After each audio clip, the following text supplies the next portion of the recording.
Good morning, good afternoon, good evening, and welcome to this webinar on how to prethink assumptions. My name is Rajat Sidana. I'm one of the co-founders of e-GMAT, and I'm going to be your main host today. Supporting me in this session is Harsha. Harsha is a senior subject matter expert at e-GMAT, and he's going to be a co-host.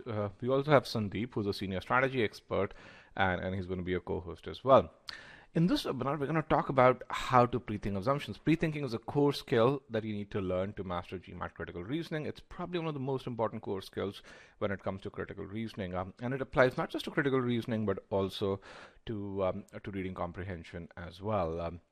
It's a fairly application-focused webinar, and to make sure that you guys are well prepared for this webinar, we did send a few video lessons your way. The video lessons were Introduction to Assumption, Prethinking, Logical Gap, and Prethinking Two entities. The top three video lessons, the three on the top left-hand corner. If you've not gone through these video lessons, then just log into your e-GMAT account, and as you go to the free trial, you'll be able to get there. If you're a paid student, of course, your critical reasoning course has way more in-depth lessons than what you get over here. So just go through the critical reasoning course.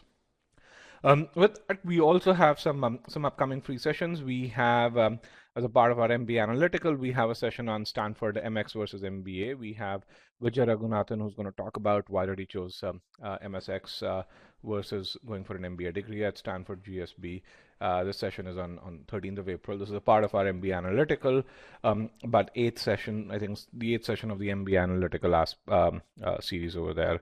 And then on 16th of April, we have a husband and wife, ex-e-GMATers. But all of these guys are ex-e-GMATers. A couple who are going to talk about how did they strategize their the GMAT preparation strategy, their admit strategy into Cornell, and then from that point, how did they go about finding a job at Amazon? And so we have Hasiba and Kalavani, who are a husband and wife team, and they're going to really discuss their journey through Cornell and during the pandemic. Kalavani actually joined a year prior to the pandemic started, so he's going to talk about the differences that you've seen as well, and then the recruitment at Amazon, and then how do you get into Cornell? I mean, how do you ensure that you get in there? So you can click on get your season pass or session pass, it should say season pass, and go from there. With that, this is a free session. It's quite heavily attended, and to make sure we do justice to this group as a whole, we ask a couple of leading questions. One of the questions is, when do you plan to take the test? If you've not responded to this one, please do so. Based on the data that I see over here, about 43% of you have not taken a date as of yet. Another 46 to another 21% have upwards of a month and a half, and then about 40% of you, give or take, have between a month and 45 days. Now, pre-thinking is one skill which, if you give a good 10 hours to it, it can make a huge impact on your critical reasoning ability. So, even if you have 15 days, if you can give those 10 hours, you're going to find that that you do much better in critical reasoning and consequently much better on GMAT verbal. With that, let's go into our session pane. The screen should have changed for you. Let me put in a poll question, and you should be able to see. You should be seeing pre-thinking for assumption. Select yes if you can. Select no otherwise. Okay, and again, if you still don't see it, then just join again. The problem will sort out by itself. Below the presentation pod, what you see is a question and answer pod. If at any time during the session you have a question, please put that question in the Q&A pod, and Harsha or Sandeep will ensure that that you get an appropriate response. We are recording this session. We'll be uploading this recording on our YouTube channel in about 12 hours or so. So do check it out over there. There are about three parts of this webinar, and the first one I'm going to briefly talk about your MBA, and the second part we're going to go right into the core of this webinar. We're going to talk about how to prethink assumptions, and then in the third, and towards the end, usually there's about 10 to 15 minutes for a Q&A session. If you have any questions that has not been responded to so far, if you have questions that are a bit more that require us taking a lot more information from you that we can do during the session, then we reserve those 15 minutes for that time, where this is an open-ended Q&A. You can ask any questions about your GMAT preparation, about your MBA application, or post-MBA life, and I'd be happy to respond to that. Okay. With that, I want to talk a bit about e-GMATs. For many of you, this is your first interaction with e-GMAT, and or many of you have actually seen, hey, e-GMAT has upwards of 2,000 reviews. Other companies, very few have even 300 reviews or so. Um, and so why is it that? How do you achieve that? Are those reviews true? And the fundamental piece that I want to kind of emphasize upon that is that, hey, when you compare us with other prep companies, you're talking about two very different architectures of learning that exist out there. So when you think about companies such as Magoosh, Manhattan Prep, and all of these companies provide online courses. Their online courses are built a lot on a book-based architecture, where you're essentially you study without getting a ton of feedback, and essentially go and do questions. Again, there aren't that many analytics. There isn't a whole lot of feedback that you get. With e-GMAT, we are built completely around what we call as a private tutoring based architecture, and data shows that when you give people feedback at appropriate time, they improve a lot faster. They improve to a much greater extent, and which is where the 10x more success comes from. Okay, I'm going to briefly demonstrate how this architecture leads to the level of personalization, which again leads to appropriate allocation of resources. This is just a brief preview of the kind of feedback we do. So let's just talk about how do you go about building that study plan, which is one of the first things you do. So let's say you want to get to that score of 720, and let's figure out what is your target GMAT score for this group out here. So what is your target GMAT score? You have the following options: 600 to 650, 660 to 700, 710 to 720, and then so on and so forth. About 67, 70 responses. Let's get a few more. 76, 77. There are 80 odd responses. That's great. So about 45% of you are aiming for that score of 730 to 750. Another 16%, about 60% of you are aiming for that score of 730 or higher. Another 20% in that 710, 720 bracket, and about 18, 19, 20% in that 600 to 700 bracket overall. So let's kind of talk about how do you get to that score of 720, or how do you build a study plan to get there. So building a study plan, if you want to go about doing this, it takes about 2 to 3 hours. We've actually, using technology, made it a very simple process. If you're an e-GMAT, to build a study plan for you is 3 simple steps. Let's say you want to go from that score of 600 to 720. The first thing you've got to do is figure out where you are, and not just get your starting verbal scores, but in addition to that, you also get your abilities and the SCCR and RC abilities and arithmetic and algebra abilities. So step 1, get your starting abilities. Step 2, figure out what's the best path to get to that score of 720, 730, or 740. And then step 3 is you actually make sure that you get to the right kind of learning. So if you need to learn concepts, then in SC, then you should learn concepts in SC. If you're already so good in CR or in RC that you just need to go about practicing, then you should just practice the right kind of things, not just random practice. So that's kind of what we call as personalizing your starting of your learning over there. Okay. So how do you quantify your starting abilities? The way you do that is you take what we call as a sigma x mock. It's an e-GMAT driven mock that gives you not just your quant and verbal scores, not just an estimate of where you currently stand, but also your abilities in SCCR and RC. So when you do this, you get about 5 abilities. You take those 5 abilities and put those abilities in a tool called Personalized Study Plan, or PSP. And for those of you who need help with building their study plans, you guys can schedule a session with one of our experts over there. But PSP is an AI-driven utility that allows each one of you to build your study plan in about 5 minutes or so once you have these starting abilities. So this is how the PSP works. It takes in your quant, your verbal scores. You can see in this case I've taken balanced quant and verbal scores over here, where it's about 50th percentile in both quant and verbal. Then it recommends a target quant, target verbal score for you to get to that 720. It looks at about 20 to 30 iterations for every target GMAT score. Then it tells you how should you get to that Q50. It looks at your starting abilities in SCCR and RC and arithmetic algebra and says, okay, these should be your target abilities over here. It does that level of personalization. There are about 150 different combinations that it looks over there and finds what we call as the shortest path to success. Then it builds that personalized study plan and says, okay, in arithmetic, you're starting, let's say, at 59th percentile. It'll take you about 10 days or 11 days to get to that 83rd percentile. In algebra, you'll need about 15 to 18 days to get there. Again, this takes into account how many hours you can put in to study. Similarly, in sentence correction, critical reasoning, you're going to take about 2 weeks. But in reading comprehension, where again you are at that 51st percentile, because you're not aiming for that 90th percentile in RC, you're going to only need about a week and a half over there. You don't need to spend 2 to 3 weeks in RC, again because you're not aiming for that high score.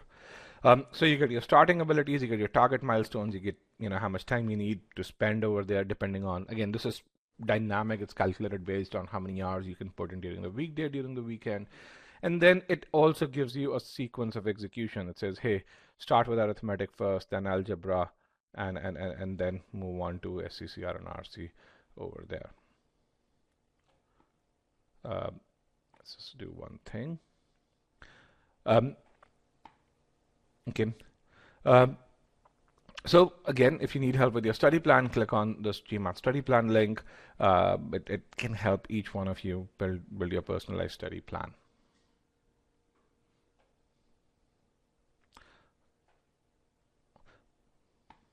Okay. There are people who've done this very successfully. If you go to our YouTube channel, we have upwards of 155 success stories out there. It's the world's largest collection of success stories. Each one of them has built their own study plan using this utility. Okay. Also, we're very active on LinkedIn for those of you who want to connect, who want to stay updated on what's going on in all things MBA and GMAT world. If you want to figure out, if you want to connect with current students at top B schools, you can connect with me on my LinkedIn, and you can meet upwards of 16,500 students who are currently studying at top B schools. With that, let's go right into the core of this webinar, which is how do you pre-think assumptions. Let me hide this. Let's just clean this up as well. Over here, good. So here's how we're going to go about doing this. We're going to first figure out how do you currently approach critical reasoning questions.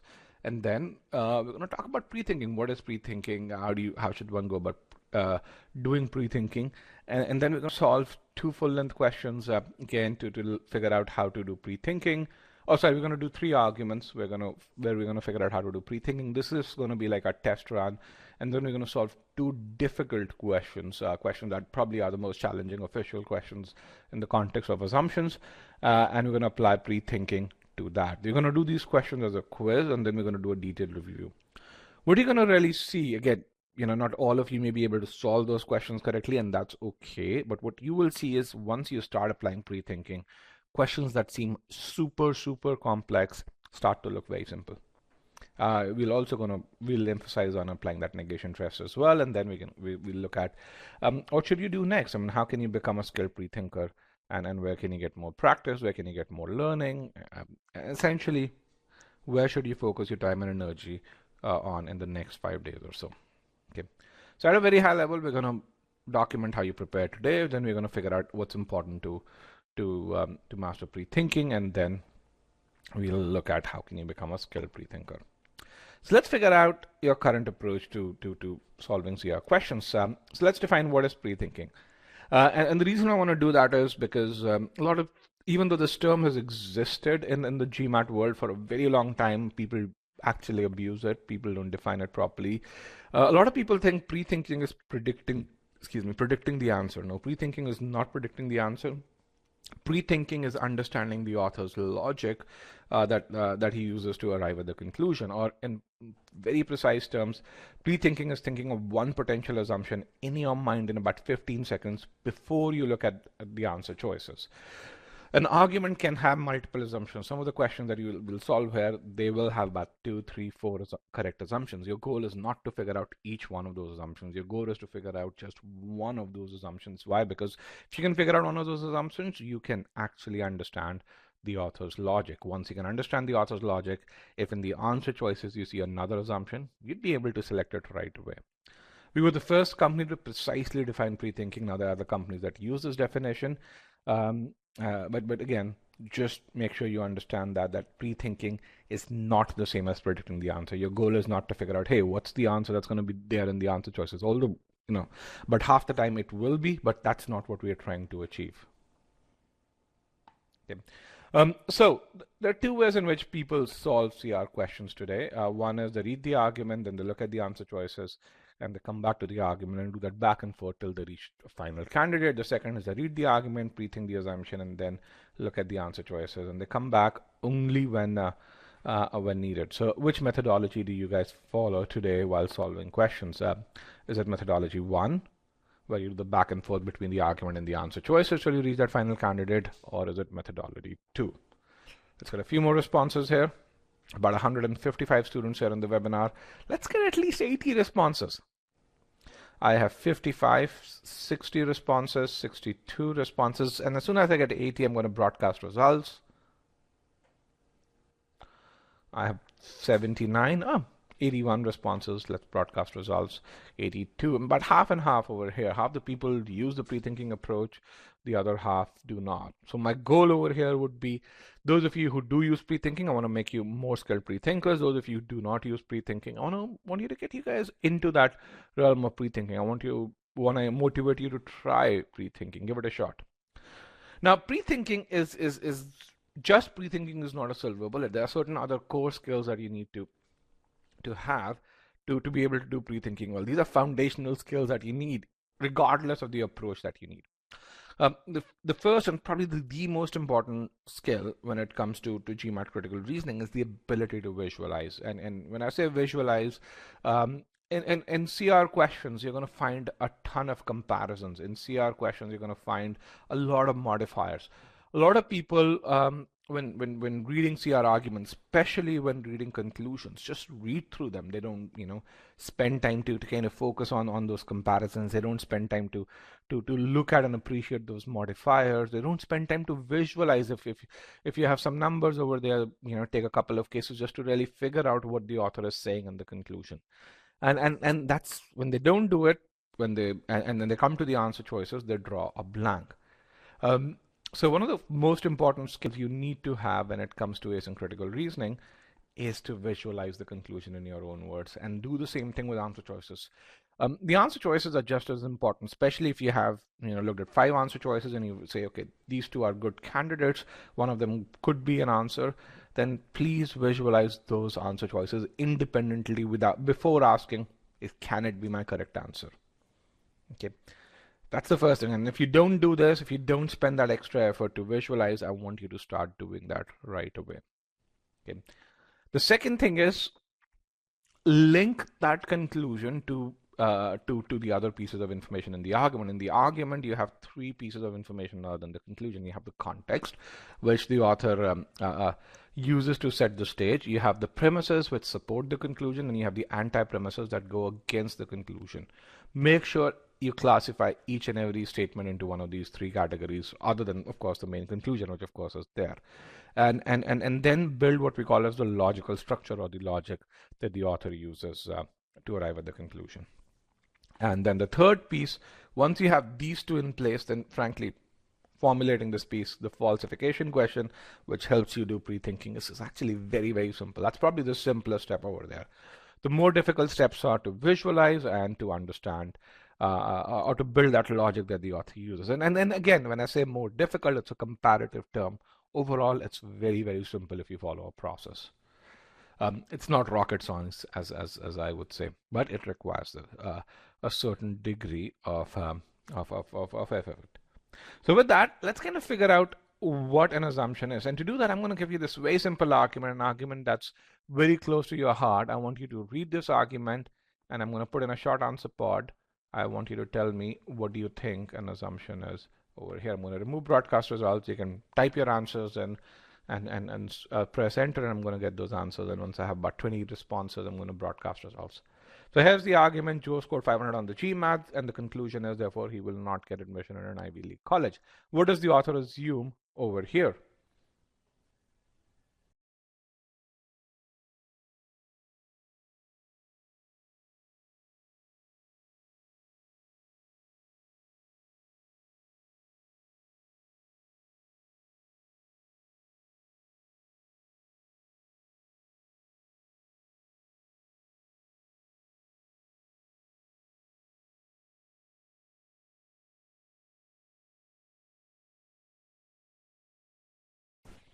Okay, I have about 20 odd responses. Let me broadcast the results. 500 is not good enough for an Ivy League. Only GMAT score is important for an Ivy League admission. Joe will not get admission into an Ivy League college. Joe's score is not sufficient. Ivy League colleges don't accept a score of 500. Guys, the Q&A pod, which is right below the presentation pod, is for your questions, not for your responses. If I need feedback from you, I'm going to put that in the short answer pod. That way the Q&A pod still stays clean. And so if you have a question, you can put it over there. Otherwise, the Q&A pod gets crowded, and then your questions don't get addressed. So please don't put your answers in the Q&A pod. Put them in the short answer pod. Okay, so some really good responses. So most of the responses are very good. What it shows is that, hey, if you see an argument, if you understand it inside out, many of you think about this question day in and day out, and then pre-thinking is actually a very natural activity. So what's going on over here? In the first statement, this author gives you a fact. It says Joe scored 500 on the GMAT. Just an independent statement. It's a factual statement. You're not going to dispute that. And then in the second statement, he makes a claim. He says, therefore, you have the conclusion marker over there. As therefore, he will not get admission in an Ivy League college. Based on when he does that, he actually makes what we call as a logical jump. Going from a factual piece of information, he's making a claim over here. And when the author does that, the author has certain hidden assumptions in there, information that must be true for the conclusion to hold true. And what is that assumption? The assumption is that a score of 500 for someone like Joe is unacceptable to Ivy League colleges. Very similar to what you guys have said. The only piece that I'd like to point out, which I think some of you missed, some of you actually got this as well, is that this aspect over here for someone like Joe. Why is it that we have to focus on this? Because in the conclusion, the author says Joe, as in Joe, will not get admission in an Ivy League college. The author did not say, hey, the Prince of Saudi Arabia will not get admission in an Ivy League college, because the author points out Joe in his claim. So you have to have someone like Joe. But other than that, you guys got the logic over there. So with that, let's kind of understand what is an assumption and what's that precise definition. And an assumption is so critical reasoning on the GMAT. In fact, reading comprehension is very similar as well. These are like, these topics are like physics. And physics in the sense that they have the same beauty that physics does, which is that, hey, if once you understand a couple of basic laws that exist, you can pretty much use those laws, use those principles to solve anything in those topics. And when it comes to assumption, this definition of assumption is something like this.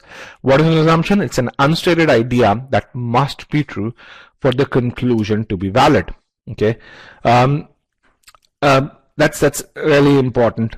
So when you think about this, so write this down, because we're going to use this again and again. As we solve some of the most challenging questions, you are going to falter. You're going to choose an answer choice that is incorrect. And the only thing that I'm going to ask you is, tell me what is the definition of an assumption, and I'm going to prove it to you that as per the definition, the incorrect answer choice fails on the litmus test for this definition.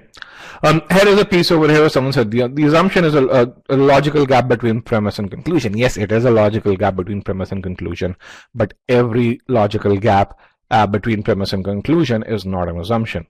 So it's like saying that if you're going to build a bridge, it must be built of solid material. Yes, a good bridge will be built of solid material, but every bridge that's built of solid material is not going to be a good bridge. So every statement that fills that logical gap need not satisfy this must be true condition. So then the question is, what are the attributes of a correct assumption? The attributes of a correct assumption are that it provides new information, which means this should be information that you cannot infer from the argument. The second piece is that it satisfies the must be true test. And I'm going to really visualize what that must be true test is, because that's where about 80% of the mistakes that you make, they're around this must be true aspect of assumption.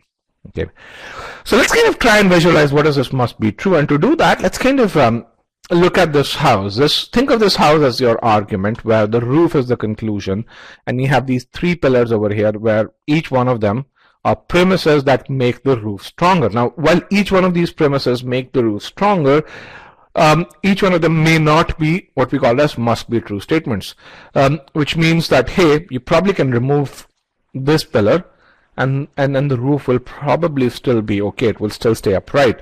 So this is what we call as a supporting statement or a strengthener, but not a must be true.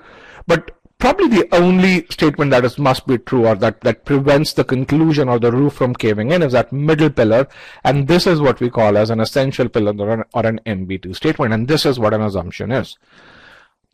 Metaphorically, think of it, or visually think of it as the definition of must be true, which is that, hey, the pillar that prevents the roof from caving in is what an assumption is. Now, why am I telling you this? Because you're not going to get a house there. You're not going to get a roof over there and going to say, hey, place a pillar and figure out if this must be true. Because what's going to happen is, as you solve questions, you're going to see strengtheners, which are these three in the incorrect answer choices. You're going to see statements that look very attractive, where that really say, hey, this could be an assumption, and because they do strengthen the argument, but you're going to find is that they don't satisfy that must be true test. So that's where I want you to have this visual in your mind, because in an official question, if two statements seem close, they seem equally likely to be the answer, one of them will not satisfy the must be true test. Most likely both of them will strengthen that roof. So if you have this visual in your mind, it'll remind you that, hey, this is a possibility. Two statements might look good. Let me go and try and apply that must be true test over here. But before I do that, does this happen? You guys actually solve assumption questions and you find a couple of answer choices just seem correct. There's no way to choose between them in the short answer pod. Has anyone experienced that? Yes, no? Yeah, most of us have. I mean, I do it, even though I've been doing critical reasoning for quite some time. Even some questions stump me. Okay, so let's kind of then look at it more broadly as to what does this must be true mean. Must be true means that if the information provided by assumption, which is the correct answer, is not true, then there is a possibility that the conclusion will break down. Which kind of comes from the definition that the assumption must be true for the conclusion to hold true. And let's kind of see how that happens. We're going to use the same example over here, where Joe scored 500 on the GMAT, therefore he will not get admission in an Ivy League college. So let's talk about what does it mean when we say that the conclusion will break down. How can the conclusion break down? The conclusion can be falsified or invalidated, or the conclusion breaks down if Joe gets admission to an Ivy League college with a score of 500. Does everyone agree? If Joe gets admission to an Ivy League college, the conclusion will break down. This is my conclusion breakdown condition. Okay, so let's see how can we say that the answer choice that we came up with satisfies this must be true test. So this is the answer choice that we came up with. A score of 500 on the GMAT for someone like Joe is unacceptable to Ivy League college, to Ivy League colleges. And so does it satisfy that must be true test? To do that, we say what happens when the statement is not true. So when you say a statement is not true, what you're essentially saying is that its negated version is true, which means that if this statement is not true, okay, then this statement over here becomes true, which is a score of 500 for someone like Joe is acceptable. That's the negated version to Ivy League college. So then let me ask, does that happen when this statement becomes true? Then does the conclusion break down? The answer is absolutely. Why? Because if a score of 500 for someone like Joe becomes acceptable to Ivy League schools, then the author can no longer say with 100% certainty that Joe will not get admission into an Ivy League college. This is what we call as the negation test, or the must be true test. And this comes from that very definition of assumption. Why? Because an assumption is an unstated idea that must be true for the conclusion to hold true. Now, some of you may be confused, Rajat, and maybe asking Rajat, how can you say if I say a statement is not true, its negated version automatically becomes true? Let's take a few examples. When we say Harvard has the best MBA program, if we say it's not true, what you're essentially saying is that Harvard does not have the best MBA program, or an MBA program that's just as good as Harvard or better than Harvard exists. Read the statement again. Isn't it, when you say this one is not true, aren't you essentially saying that this one is true? Yes, no, if you can Put it in the short answer part over there. So essentially, when you say a statement is not true, what you're saying is its negated version becomes true. John runs faster than David. If you say that is not true, what you're essentially saying is that, hey, John does not run faster than David, or David is just as fast or faster than John. So again, its negated version automatically becomes true. And that's something that you should always remember. When you say something's not true, say Google is not the best stock to buy, what you're really also saying is that there is a stock which is just as good as Google, or even a better buy than Google. All right. So just to reiterate, if an answer choice satisfies the must be true test, which means it's a correct assumption, then the conclusion will break down in the presence of that negated version. Think of that house over there. If a pillar is an essential pillar, then if you remove it, the roof must cave in. That's kind of the definition of an essential pillar. It comes from that definition of assumption. We should also look at what happens to this incorrect answer choice. So if an answer choice does not satisfy the must be true test, which means it's an incorrect answer choice, then the conclusion will not break down, which means the roof will continue to stay upright in the presence of that negated version. Let's kind of see the same thing.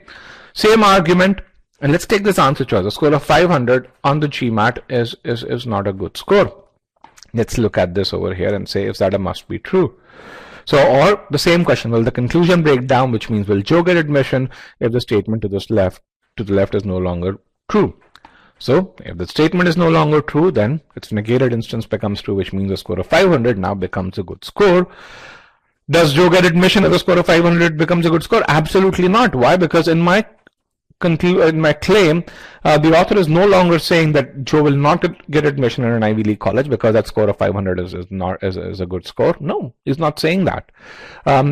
That argument is author's conclusion is not based on how you qualify the score of 500. It's just purely based on that numerical number 500. You can swap 500 by 700. The structure of the argument will still remain the same. Okay. I have a couple of other examples as well, but this is kind of essentially applying the must be true test. This is now, you guys have a foundation of what an assumption is. So now we can really move on to more interesting things, which is that are pre-thinking and that are how to solve questions. Now, as we go forward, there are 2 or 3 skills that I want you to focus on. One is, again, visualize that conclusion. The second is slow down, classify all the statements that are there in an argument into context, premise, and conclusion, premise, anti-premises, and then of course conclusion. And then I'm going to teach you how to formulate the falsification question that helps you pre-think answers. Okay. So as one thing that I want you to take away is the must be true test helps you narrow down for the correct answer. The conclusion will break down in the presence of the negated version of that correct answer. For the incorrect answer, the conclusion will continue to hold true even when you negate that particular answer choice. Just take that. This is essentially what the negation test is. So with that, let's kind of figure out how to go about doing this pre-thinking. So I'm going to give you a couple of arguments. The first one is going to be pure argument, no answer choices. There isn't going to be anything that will confuse you. And so I'm going to give you this argument. I'm going to give you 2.5 minutes to do your pre-thinking. In the short answer part, I want you to tell me what does the author assume over there. And then once we look at this, I'm going to talk about how I go about doing pre-thinking. What is the thought process that goes in my brain? And then how do I come up with assumptions? So that's going to be this part over here, which is going to be our introduction to how to go about doing pre-thinking. And then we're going to look at a couple of submissions over there. Okay. So with that, get a pen and paper ready. And 3, 2, 1. I'm going to give you an argument. You have to type what does the author assume here. Here is the argument. I'm going to mute myself for 2.5, 3 minutes. You're going to have ample time. So go slowly, figure out what the conclusion is, and then tell me what the assumption is. Good luck, guys.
All right, guys, let's get those answers. I'm going to give you another 30 seconds to put in those answers.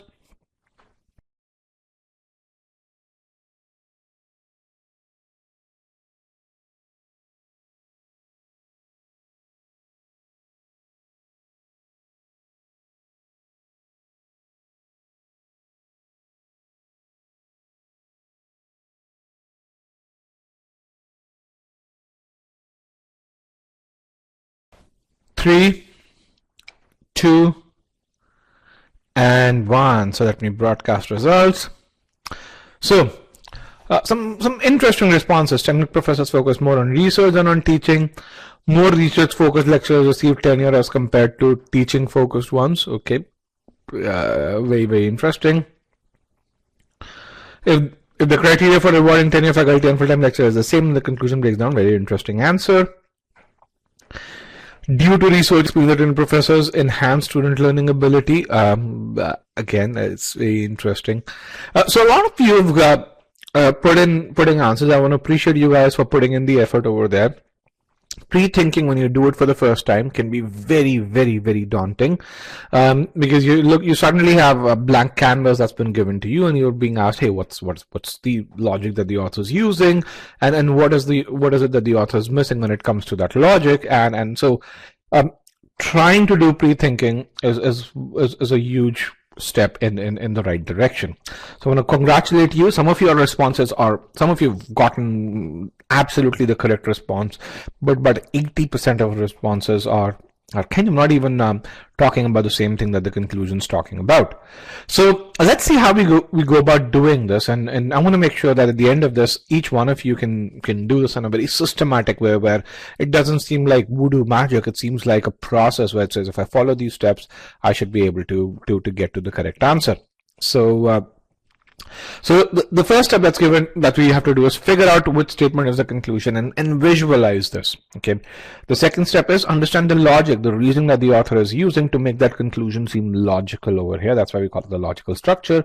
And then the third step is essentially using the pre-thinking framework, asking the pre-thinking question, and then coming up with the answers. So I'm going to talk about this pre-thinking framework, which is this third step first over here before we go about doing this. What is this pre-thinking framework? So we just studied what an assumption is. So it's all built on that very definition of assumption. I told you that, hey, this definition is an absolute. You know this, you pretty much can solve anything. What's the definition of an assumption? It's an unstated idea that must be true for the conclusion to hold true.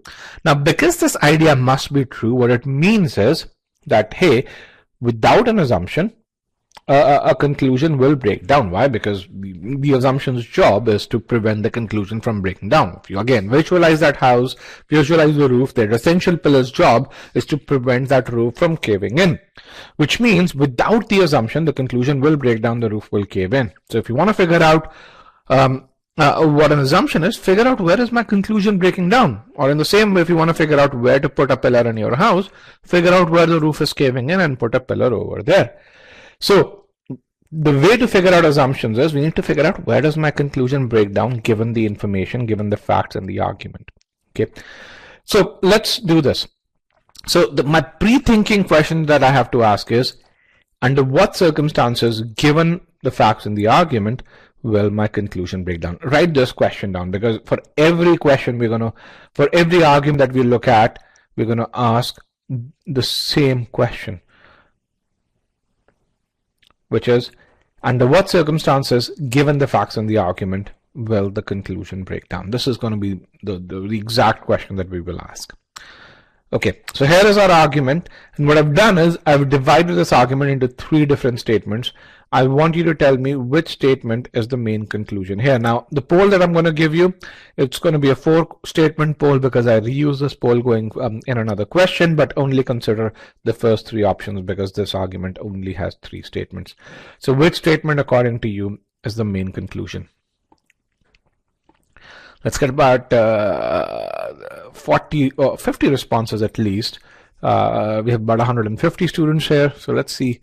You guys just did this. You guys solved this argument. Which statement out of the 3 do you think is the main conclusion? And doing this is really important, because if you can't figure out what statement is the main conclusion, you can't even begin to solve an assumption or a strengthen or a weaken or an evaluate, excuse me, or a logically complete question.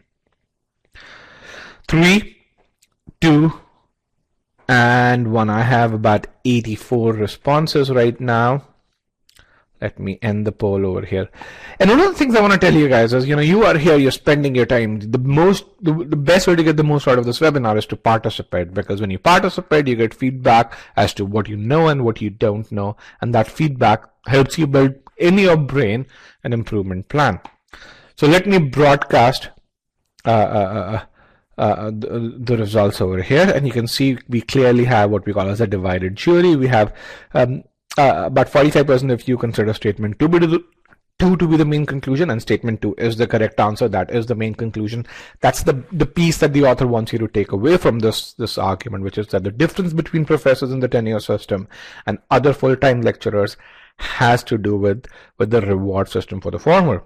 Okay, so this is our main conclusion. A lot of people think statement 1 is the main conclusion. Why? Because they really say, hey, they see this word concludes and say, hey, the word concludes is there, and so it must be the main conclusion. And many of the folks who actually choose statement 1 are people who kind of also follow, and this is a correlation that I've seen with a causality built behind it, who also follow what we call as a pattern matching approach or a splits approach in sentence correction, who also try and look for shortcuts when it comes to reading comprehension or so. And this is a shortcut that some people teach, that hey, you see the word concludes, you see you probably mark it as a conclusion. No, when it comes to GMAT critical reasoning, the main conclusion is always by the author. You have to ask yourself, what is it that the author wants you to believe? And in this case, what the author wants you to believe is this statement over here, which is the difference between the professors in the tenure system and the full-time lecturers has to do with the reward system for the former, which is professors. Statement 3 over here is written to support statement 2. So the purpose of statement 3 is because it's providing that supporting pillar to our main conclusion. Okay. So let's kind of visualize this conclusion. So what is the author saying over here? What the author is saying in this case is he's saying, hey, I agree that the findings of that research paper, and he's saying blame the reward system that is there for the professors for the difference in learning outcomes. He says we should blame that reward system for this. That's just visualize this. He's saying is the reward system doesn't seem to incentivize. Can you guys see this? This is what the author wants you to take away from this argument. Blame the reward system. Yes, no, short answer part. Can you guys type in over here? All right. For those of you, and again, the thing that you have to take care over here is the author is not disputing the report's findings that are there in first line or in statement 1. He's really just saying blame that reward system for it. So statement 2 is my main conclusion. This is what the author wants you to believe from this. Statement 1 is context. Why? Because this is what the argument's built on. This is data point that's given to us. It sets the stage for the argument over there. And then statement 3 is a supporting statement. What if tenure professors don't know? You guys are starting to pre-think already right now, which is interesting. So what if tenure professors don't know about the reward system? That would not be such a great pre-thinking statement. Why? Because remember this is critical reasoning in the context of the GMAT. If you're building a reward system for someone, you'd probably tell them why you're building that reward system. In real life, that's what happens. If they do not follow, that does happen in real life. That's a great way that's a great assumption over there. Yes, but if they don't know, logically correct, but highly unlikely as an answer choice. It's not something that would happen. If you're building a reward system, you would tell people this is what a reward system is. Okay, but I like the fact that you're attempting to come up with assumptions. That's good. Okay, so again, how do we come up with these assumptions? We ask this question: under what circumstances, given the facts in the argument, will the conclusion break down? Okay, so let's translate this question into the context of this argument. Under what circumstances would the reward system not be responsible? If, this is my conclusion breakdown criteria, where we can say, hey, under what circumstances can the reward system not be responsible for the difference in performance? Or in other words, what I'm saying is, under what circumstances can I not blame the reward system for the difference in performance, given that I know that full-time lecturers do a better job, okay? And the other thing that I know is that the reward system for professors places a greater emphasis on research than on teaching. Can you see how we translated this generic question into this specific expression? Simple yes, no. Can you see that? Right? Most of you can see. For those of you saying no, why is which part is it not? Which part is not clear? For those of you saying no, which part's not clear to you? If you can put that in. Under what circumstances will the conclusion break down? How does the conclusion break down? If you can't blame the reward system. That's my conclusion breakdown criteria. How do you translate? Very simple. Under what circumstances, given the facts in the argument? What are the facts in the argument? These two are the facts in the argument.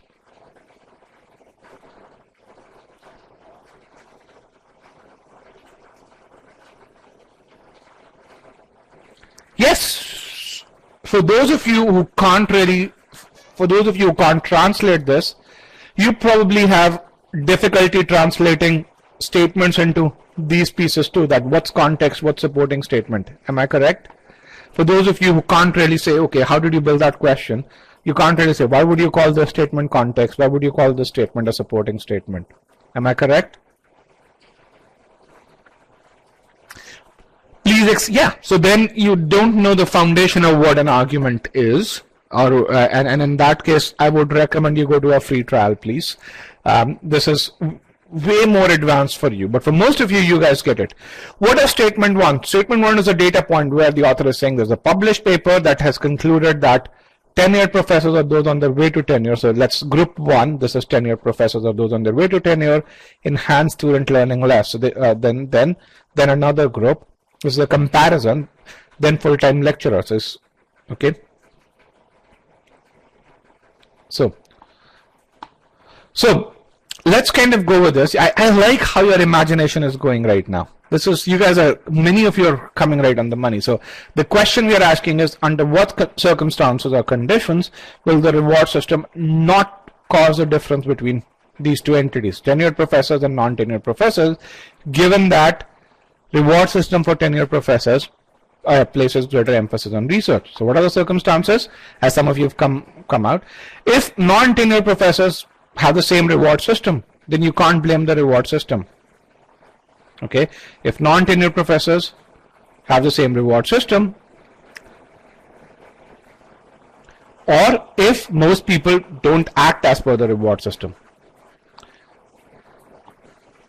Can you really see how both of these scenarios break my conclusion down? And I know some of you are coming up with more scenarios. That's wonderful. But first, can you see how if either one of these is true, I can't blame the reward system. If both these entities have the same reward system, then you can't say reward system is responsible. If people don't even behave as per the reward system, then my conclusion also breaks down. Okay. So what are my assumptions? My assumptions are that non-tenured faculty does not have an identical reward system, and most tenured professors care about the reward system. So let's see who has really made this statement. Would teaching fewer classes classify as an assumption? Okay, it would. What you're essentially saying, Harsh, is that both these entities should have an equal opportunity to deliver improvement. Am I correct, Harsh? What you're saying is both these entities should have a similar opportunity to deliver improvement, and yes, it would classify as a good one. Or when students come to professors, they should have the headroom for improvement. For example, let's kind of compare two prep companies, and you really say prep company 1 delivers 50 points of improvement on the GMAT, prep company 2 delivers 100 points of improvement, and one of the logical conclusions that you would have is prep company 2 is better than prep company 1. But that you may be wrong if on most people who come to prep company 1 already have a starting score of 720, Whereas most people who come to Prep Company 2 actually have a starting score of 700, right? So that headroom should exist for both entities. And this is where your thinking is starting to mature. When you come up with these assumptions, that's where your visualization is already building, and which is what I want to achieve over here. Okay. So you can see how pre-thinking, can you really see how you ask that question? You can see those scenarios jump up. Some of you are coming up with scenarios that weren't there on slides. Can you see that? When you ask that question, when you visualize that conclusion, you can figure out how to break that damn conclusion down. If you can visualize the conclusion and understand the logical structure. Yes, no? Some of you can. I'm sure some of you cannot. That's there. But that's kind of the methodical aspect of pre-thinking that I want you to do. Okay. Now, one of the other things that pre-thinking does is a great job of is it helps you understand what is that must be true aspect. And so I want to make sure that that you can really see that through an example. So I'm going to give you an official question which has 4 close answer choices and 1 correct answer choice. And those of you who do pre-thinking properly, those of you who understand that definition of conclusion or of assumption will be able to solve that question, but those who don't would not be. Now, let's talk about timing over here. How many of you are worried about timing and saying, here, I mean, I don't know if I can do this kind of analysis in the 2 minutes that I have over here. How many of you are worrying about it right now and saying, this seems very long. It seems that visualizing takes a lot of time. Okay. So again, before I make a claim, before I kind of talk about timing, let me give you some context. Okay. At e-GMAT, we've delivered more success on GMAT verbal than any other prep company. In fact, if you look at 2021, just 2021, forget about the historical piece, just 2021, there are about 11 partners on GMAT that GMAT Club has. We've delivered 10 times, not 10%, 10 times as much success as the average GMAT Club partner has when it comes to GMAT verbal. 10 times. And so the reason why I'm telling you that is because if these methods did not work, then we won't be able to deliver 10x the success. And for those of you who want to really say, okay, what's the proof of that 10x? Go to the review page, look at the count of reviews in the last 3 months. You're going to find most companies have 4 reviews, 5 reviews. You're going to find e-GMAT has 50 reviews over there. Okay, and which is where you can really see how people talk about pre-thinking. So here's how you're going to see pre-thinking work. So let's say you are this guy over here who's starting at point number 1, where your accuracy when it comes to answering assumption questions is low, and your time to answer questions is in that medium range. Now, I've not put in actual numbers, I've put in relative numbers over here. Why? Because medium for everyone over here could be very different.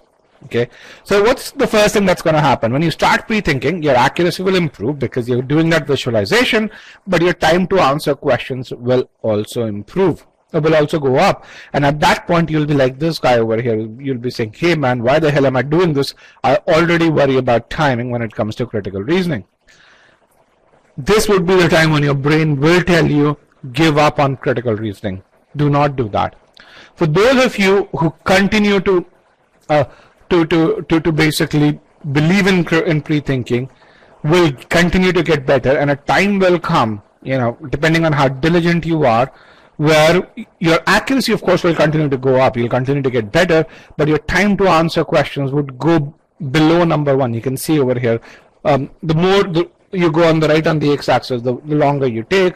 The more you go towards the left, the less time you take. And at that point, you're going to say, oh, now I understand how pre-thinking helps. Once you reach point number 3, then there will be no stopping you, because you would have reached that positive feedback loop, and you then continue to do that. You'd continue to get better and better and better. So that's the journey you will follow. Now, some of you would really say, how long does it take to go from 1 to 2? How many of you are thinking about that? How long does it take to go from 1 to 2 and 2 to 3? So it depends on how diligent you are. If you spend 20 minutes answering and reviewing every question, it will probably take you 8 to 10 questions. If you rush through a question in about 5 minutes, you probably end up taking 50 questions and getting super frustrated. So the more time you spend on a per question basis, the more you broaden your horizons, the more you visualize, the faster you will get there. Does it take a month? No. Typically it will take 3 days if you do a good job. 3 days. As I said, in the beginning of the webinar, you spend 10 hours on critical reasoning, you are going to be fine. This can make a huge impact. No, it doesn't take a month. Here are some examples of students who've done this. This is a guy who says, understand the passage completely, take your time. Equally important, pre-think an answer before looking at the answer choice. Probably this one word will have the most impact on your GMAT score. Here's a student who went from 700 to 770. He actually built that study plan as well. He went from 35th percentile in critical reasoning to 97th percentile. This is a quote by him. He says, answer CR questions as if there are no answer choices. Pre-thinking is a game changer. When it gets to 700 plus level questions, you have to do pre-thinking. The reason to do pre-thinking is to help you focus on the logic and not deviate from key argument when trap or out of scope answer choices show up. And if you guys want to really see his ESR, he has shared his ESR in his debrief over here. The second link is Jim Yu's link. You can click on that and see that, and a bunch of other folks as well. So you can download his ESRs too. Okay. Here's another guy who scored, I think he scored a V40, 243 on, which is 96, 97 percentile. He says, this pre-thinking primes the mind and we are constantly on our toes while reading a paragraph or a CR question stem. Apart from comprehending the passage, the pre-thinking is really useful when it comes to reading comprehension as well. We keep speculating in which direction the passage will orient or what logical jump has the author taken. This guy went from 520 to 740. Talk about a 220 point improvement over here. Okay. Again, when I share the PDF with you, you can click on these links, and in the PDF, these are all clickable links. Okay. With that, we're now going to solve a full-length CR question, and this is a question that looks very simple, but it is difficult. Okay, so I'm going to give you about 3 minutes to come to the correct answer, and yeah, and then we're going to solve it, of course. Let's go to my poll. Where is my poll?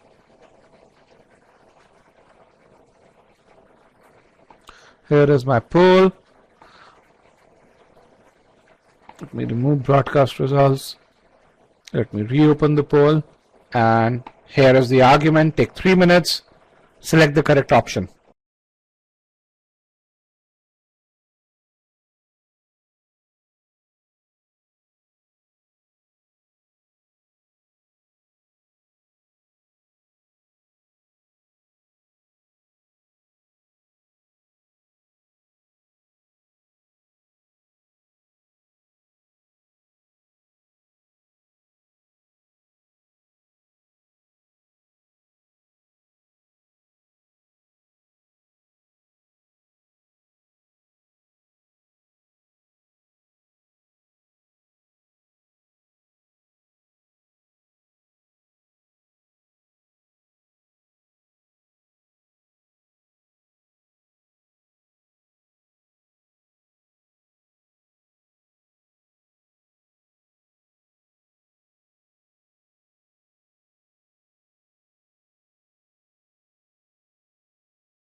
All right, last 10 seconds, get those answers in.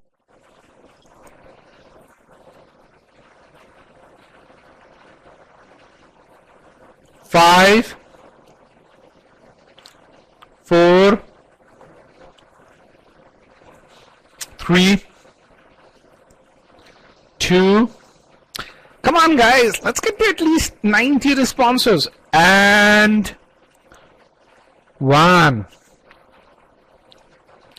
Let's end the poll. And let's broadcast the results. So, again, we have a split jury. This is an official question. Very simple looking question.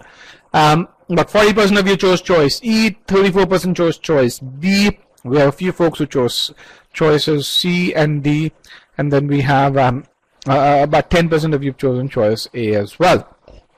So, this is, the answer choices are confusing. Every answer choice starting from B to E seems correct.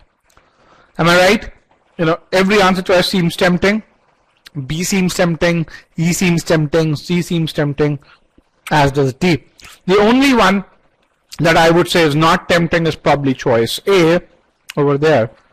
None of you were confused between B and E. I'm sure you guys were doing this. And then one thing that you would really see is that once you put in that pre-thinking framework, you're going to find that getting to the correct choice is absolutely clear. Only the correct answer is the correct answer. Every other answer choice is absolutely wrong. In fact, even if the correct answer were not there, even then they wouldn't be correct. Okay. So what's going on over here? What are we trying to achieve? What's the claim that's happening? What's the claim that's happening over here?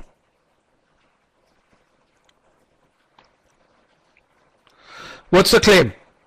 What are we trying to achieve? Yes, 50% revenue increase. The highway commissioners made this claim that, hey, if as we increase the toll, we'll increase the annual revenue by about at least 50%. It could go up to 60%, it could go up to 100%, but by at least 50%. Again, let's just visualize this over here. Okay, let's visualize this conclusion and what it means. What it means is that if we generated $10 million as revenue last year, we'll generate how much this year? If last year we generated $10 million, how much will we generate this year? 15. If we generated 100, we'll generate 100, at least 150.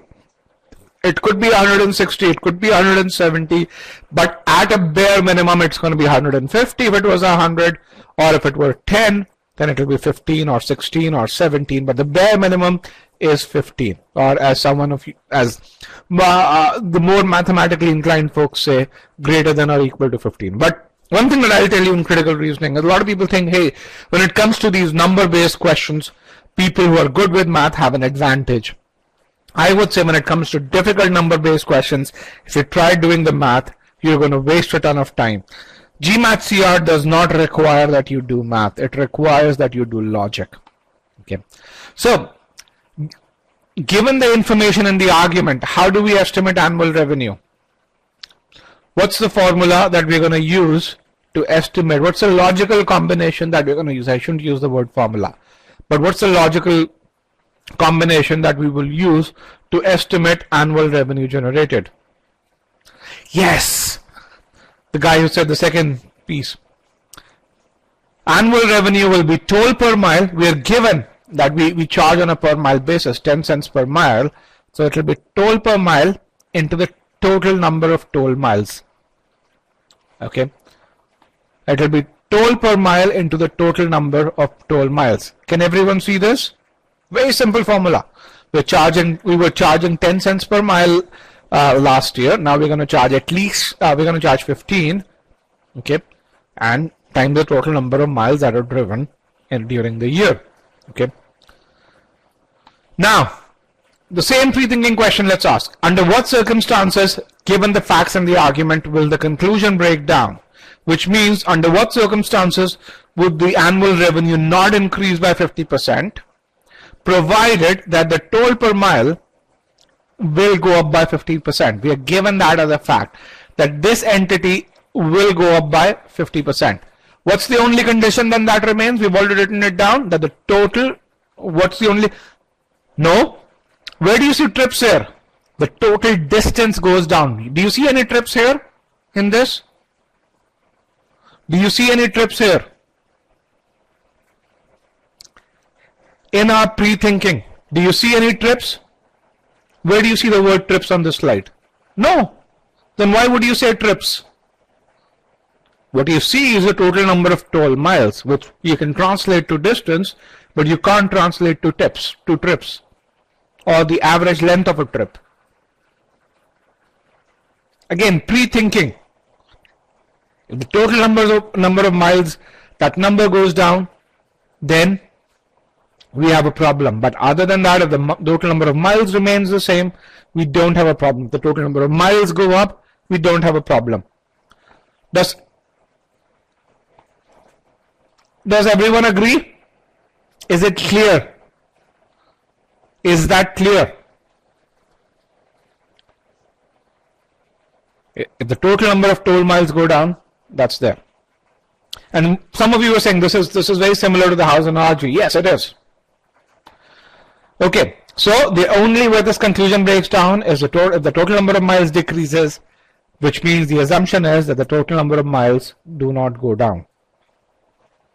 Okay, that is my assumption. That's the only assumption that I can come up with. Now, choice B is the wrong answer, is the incorrect answer. This one is wrong. I want to just make sure I emphasize that. This one is wrong. Okay, and let's see why is it wrong, because once you figure out why choice B is wrong, you can see why choice C and choice D are wrong as well. Now, what's the definition of an assumption? What is the definition of an assumption? What is the definition of an assumption? An unstated idea that must be true for the conclusion to hold true. Let's look at choice B. This is choice B over here. Choice B says the total number of trips made on toll highway per year will not decrease from its current level. What it's saying is, if we make 10,000 trips this year, the next year we will continue to make 10,000 trips. Is that required? Can we not cover the same distance with 9,000 trips? Can we or can we not cover? We can cover, right? If this year the total number of trips go from 10,000 to 9,000, then we can increase the average length of trip. Right? It depends on the function of length. So then, is that a must be true? Is this statement a must be true? Is it required that the total number of trips remain the same? Is it required that last year if I took 10,000 trips, this year I must take 10,000 or 11,000? Not necessarily. It may be true, but it's not a must be true.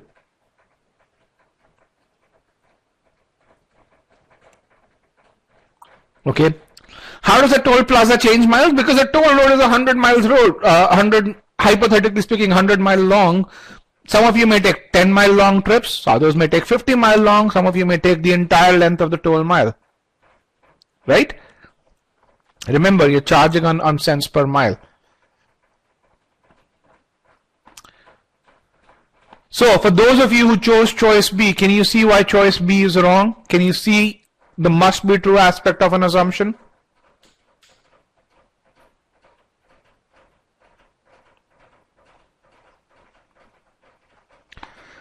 Choice E for elephant, which is my correct answer, talks about the total distance. Okay, it says the total distance would remain the same, and which is required as per our pre-thinking. Again, you can see the entire analysis that we did. Okay, this is a 700 level question. This seems very simple, but only 40% of you got this right. This is a 700 level question. Every question that we solve in this argument, in this webinar, is going to be a 700 level question. What about repair costs? Did the highway commissioner make any claims about repair costs remaining the same? Did he make any claims about that? No. So it's not relevant. This is where, if you're worrying about repair costs, you're confusing what I call as the context with the conclusion.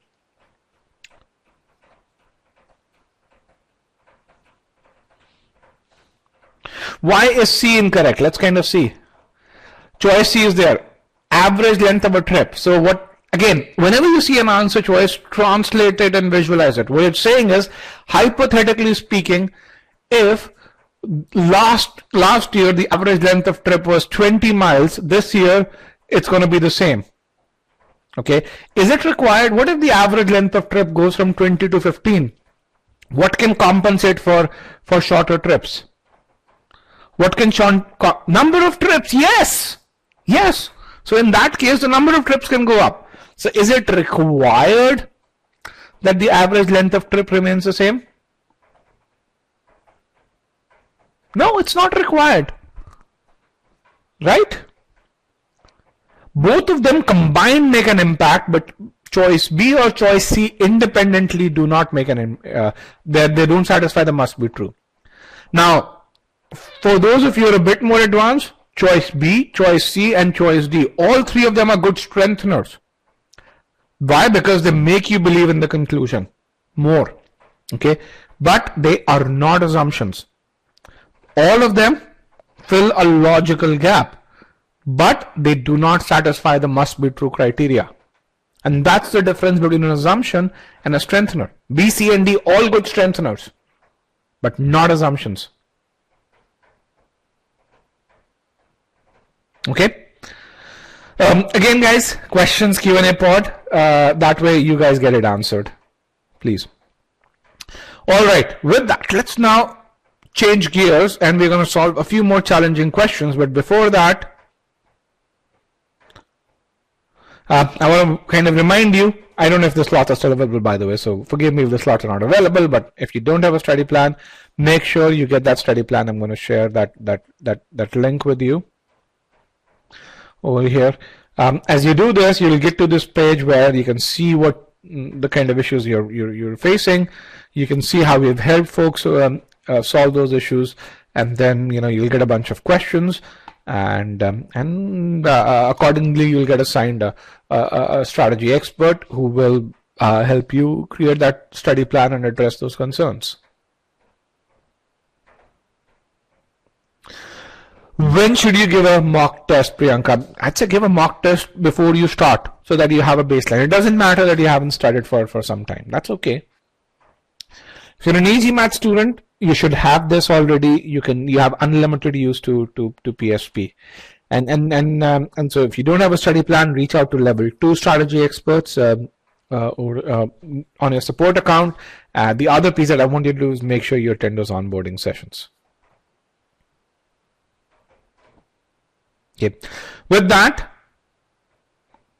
let's hide this and let's get to questions 4 and 5. Now, before I do that, how many of you have seen my Scholarinium videos? Just as a segue, how many of you have seen the Scholarinium preview videos on either on LinkedIn or on YouTube? The new Scholarinium preview that we are doing. If you're an e-GMAT student, you probably have. We will be launching it to about 20 to 30 people. We are looking for some volunteers. If you're a paid student and you are at that stage where you want to try Scholarinium 2.0, write to the support team and they'll be happy to do that. If you're not a paid student, if you cannot try it within the next 1 week, do not write to the support team. But if you are solving questions actively from Scholarinium, I think you should give it a try. Okay. For those of you who have not seen those preview videos, connect with me on my LinkedIn or subscribe to our YouTube channel, and you'd see these are capabilities that you probably have not seen anywhere else with regards to getting insights on your strengths, on your weaknesses over here. So with that, we're now going to change gear. We're going to solve 2 of the most challenging questions that you will see. These are difficult questions. If you don't get them, don't kill yourself. Okay. So the way we will do this is, I don't want to time you guys. So how we go about doing this is, I am going to let you guys time yourself. For those of you who attended the quant session yesterday, you already know how we did this. So you have to click on not answered. I want 50 people to say not answered. That way, when you guys choose another option, I know you guys are done and I call time. So you guys time yourself. I don't time myself. So I want 50 of you to say not answered, and then I'm going to show the question to you. If you do not have a pen and paper, please get a pen and paper, because These are difficult questions. Okay. All right. I have 55, 56 responses. I'm going to now show the first question. All right, guys. Good luck. Again, go slowly. You will have ample time.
Another 60 seconds, guys.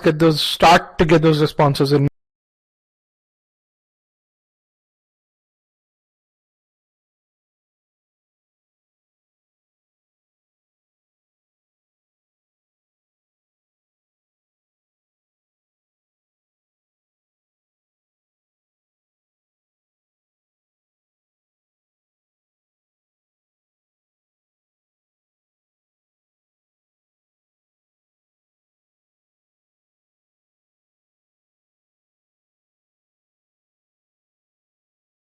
About 70% of the class is done, so another 20 seconds before I show the next question.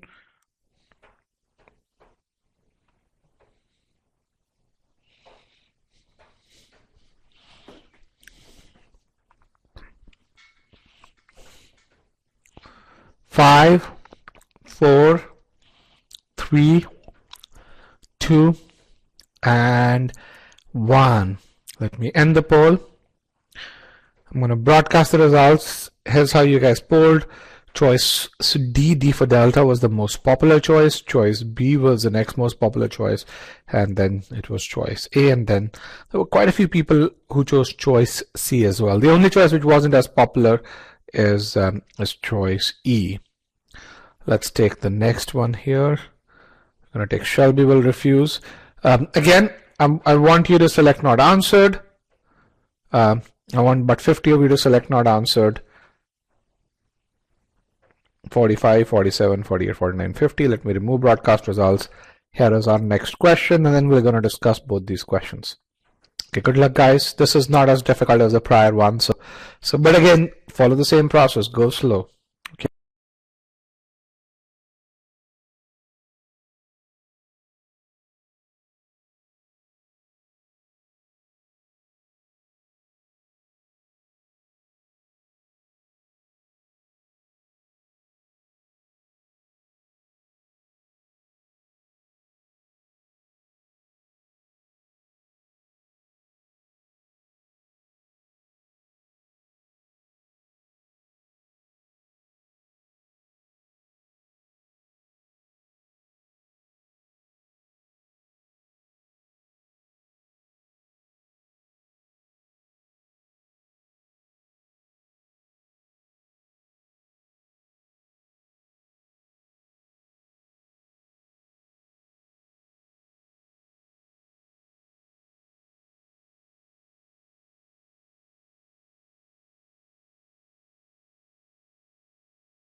All right, about 70% of you are done. Let's get those responses in. Now that 15 seconds are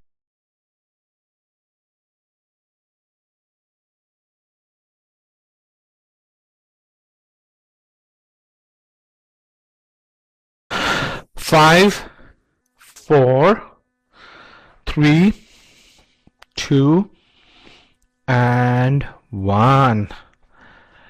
Let me end the poll. I'm going to broadcast the results. You can see choice D, D for Delta, is the most popular answer choice. Choices C and E are also quite popular overall. So this one was probably a lot more decisive over here. So with that, let's solve these questions. Let's see what we learned from these. But before that, how did you feel while solving these questions? I mean, as you read these arguments, these were difficult questions. I will tell you that they're probably the two most challenging questions you're going to see. But one thing that you'll recognize as we do this, don't be depressed. So the reason I'm telling you these are difficult questions is because if you get these questions on the test, you're already at that 90th percentile. So yeah. The first one was tougher, yes. It's not difficult, it just has a lot of terms in it, and if you're not used to organizing information, you're going to find that question becomes very challenging. On the other hand, if you're someone who reads and organizes information well, who looks to visualize stuff, the first question is very, very, very, very simple. Okay, so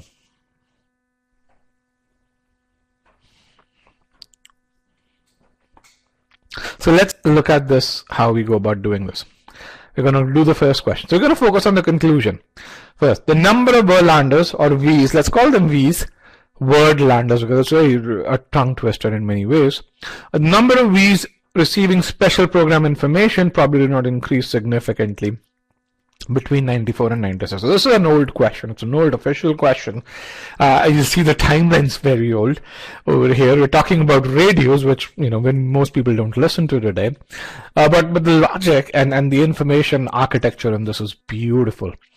And the same thing in the second question as well. The language used, the twist in language is beautiful, and I want to do that. I want you guys to recognize that and acknowledge that and learn from it, because as you learn from it, you can apply it on many different questions.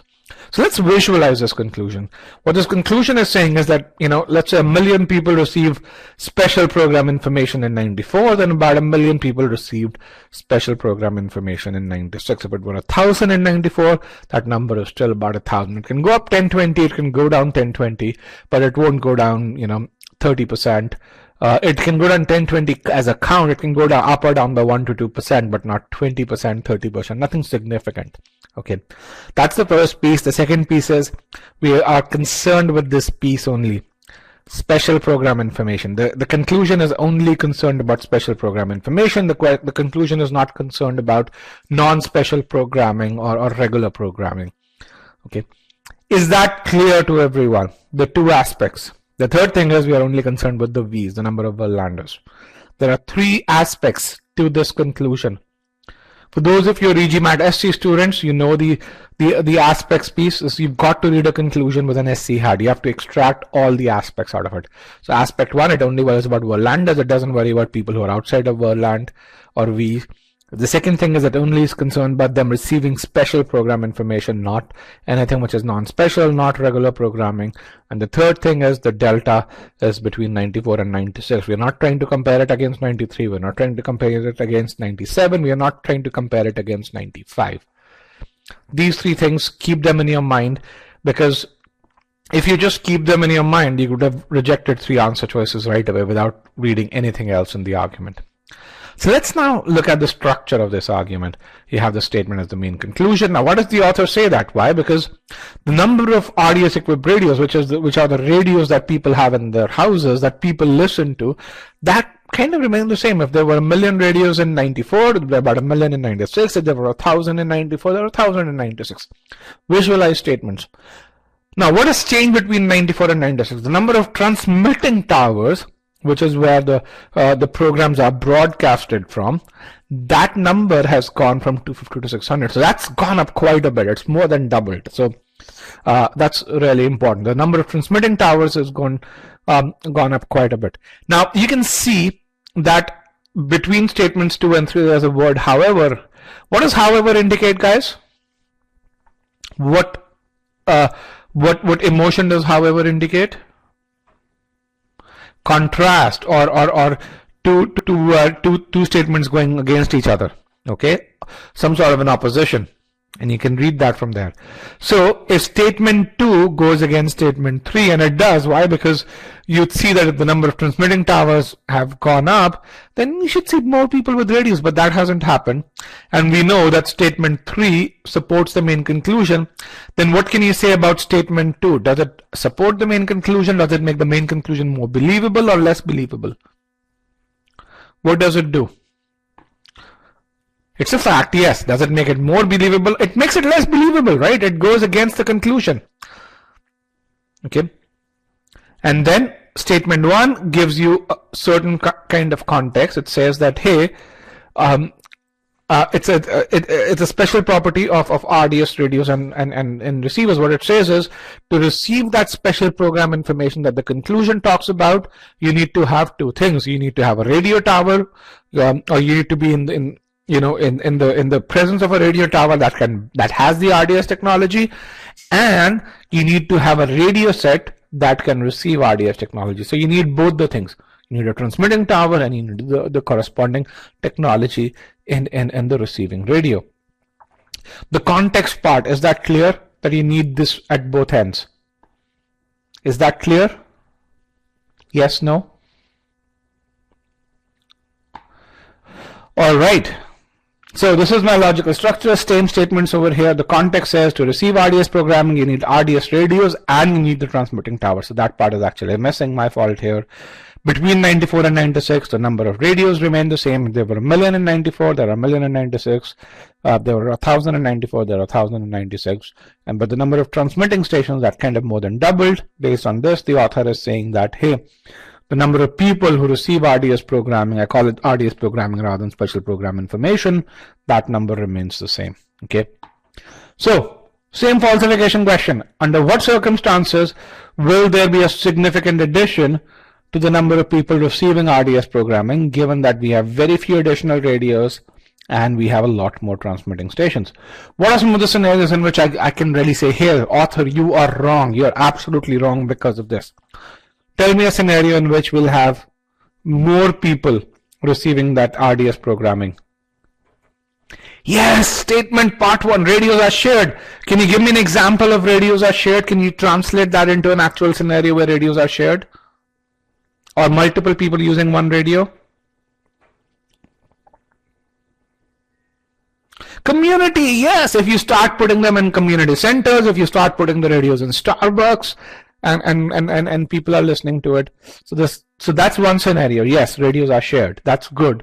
The other piece is, previously the number of stations was not able to reach all areas. So previously, if there were people who actually had the RDS radio but were not in the coverage of a transmitting station, the transmitting stations were very far off, but now we have added these new stations and now they start to cover this. Can you also think of can you see that other one? If earlier you had the right kind of radio, you had a 5G phone, but you did not have a 5G tower right next to you, now a 5G tower has come up right next to you. This is kind of the same thing over here. Okay. There are two scenarios in which we can break the conclusion down. One is, if the additional stations cover areas where people had the right radio, people did have RDS radios, but there was no coverage, now there is coverage, okay, because we are putting these additional stations. Or if more people start listening to every radio, so people per radio go up. So what are my assumptions? These new stations do not increase the coverage significantly. You've got to think about the first one, right? Because they are talking about new stations. So the first one should have been actually a lot more natural. The second one probably is a bit more tough, but you guys were able to do that second one, that people per radio remain about the same. So either one of them is a good assumption. Everyone.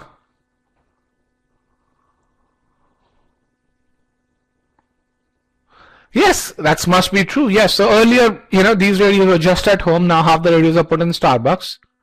So in that case also, the number of people can go up significantly.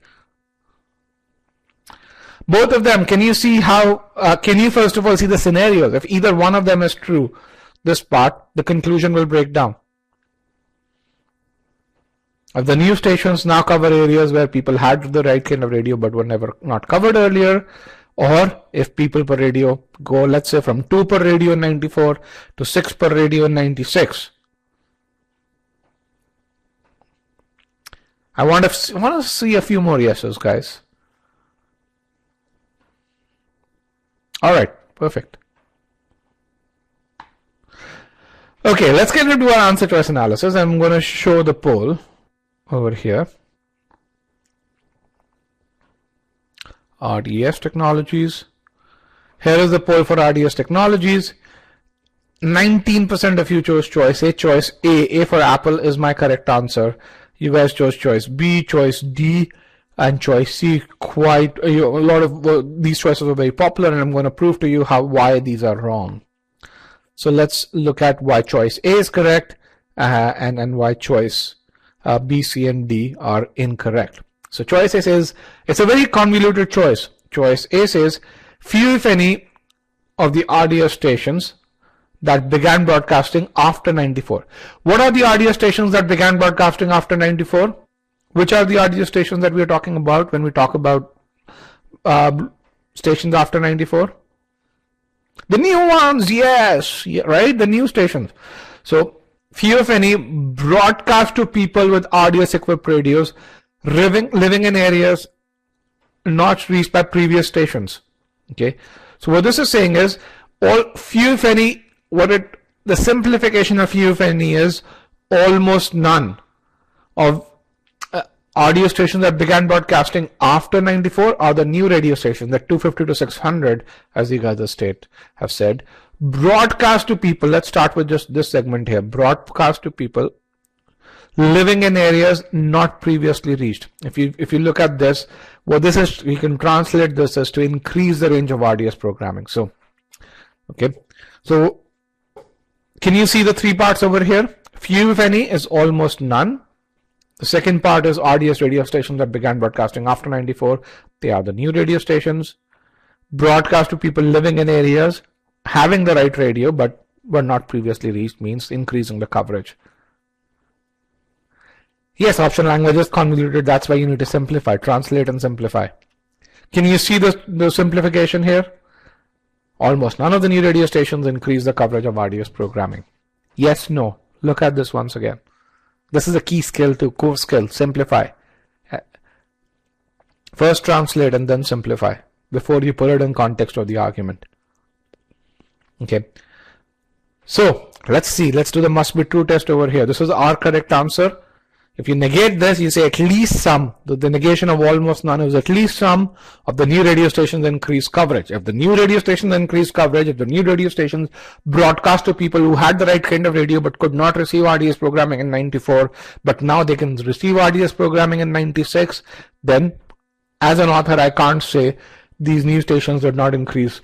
The number of people receiving RDS programming in 94 and 96 is the same. So my conclusion breaks apart, and which is why choice A is my correct answer.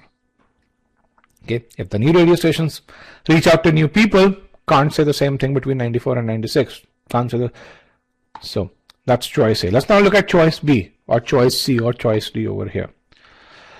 Now, can you tell me the definition of an assumption? What's an assumption? Step one, tell me what is an assumption. It's an unstated idea that must be true for the conclusion to hold true. Okay. It is required. It's an unstated idea that must be true for the conclusion to hold true. All right. Now, what is my conclusion here? What the conclusion is saying is, if 1 million people were listening to RDS radios, then 1 million in 94, then 1 million people are listening to RDS radios in 96. Everyone with me so far? That's what the conclusion is saying. 1 million people listening to RDS radios in 94, 1 million listening to RDS radios in 96. Correct? Okay. So let's look at choice B now. Choice B says, in 1996, most worldlanders who lived within the listening area of an RDS station already had a radio equipped to receive RDS. What is translation of most? Greater than 50%. Let's assume it's 60%. Okay. Which you can simplify choice B to say, in 1996, 60% of the worldlanders who lived within a listening area of an RDS station already had a radio equipped to receive RDS. Okay. Now, let me ask this. For my conclusion to be true, is that required? Do I need that 60% of the people have an RDS equipped radio? No. What if 20% had an RDS equipped radio in 94 and the same 20% had in 96? That 60% or that most is not required. It's not a must be true. Can you see that? Those of you who chose choice B, B for boy. Can you see that? This is not a must be true. This is very similar. What's the conclusion about? The conclusion is about the number of people remaining the same. Right? Let's just get this. Yes, 20% can remain 20% and the conclusion will still be true. It's independent of, the conclusion doesn't mandate that 60% or 70% of the people have RDS equipped radios.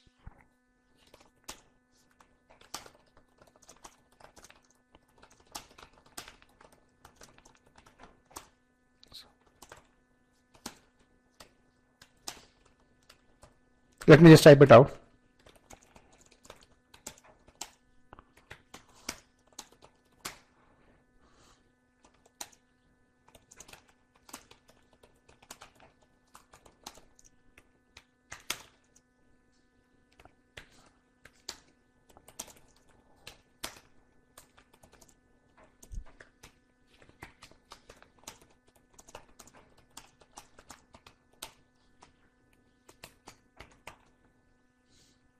This means that you do not need most.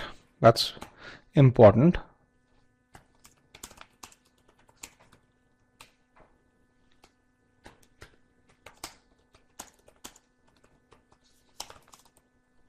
The MBTs must be true. Okay. Yes, most is establishing the fact that it is majority, which hasn't changed. But the question was, do you need majority? Do you need majority for the conclusion to hold true?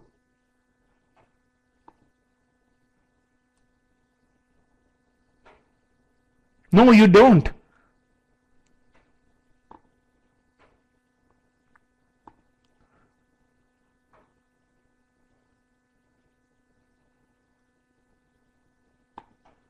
Okay. So, because that's why there's hardly any increase. How can you say that? That's why it's hardly any increase. Because everyone already had it. No.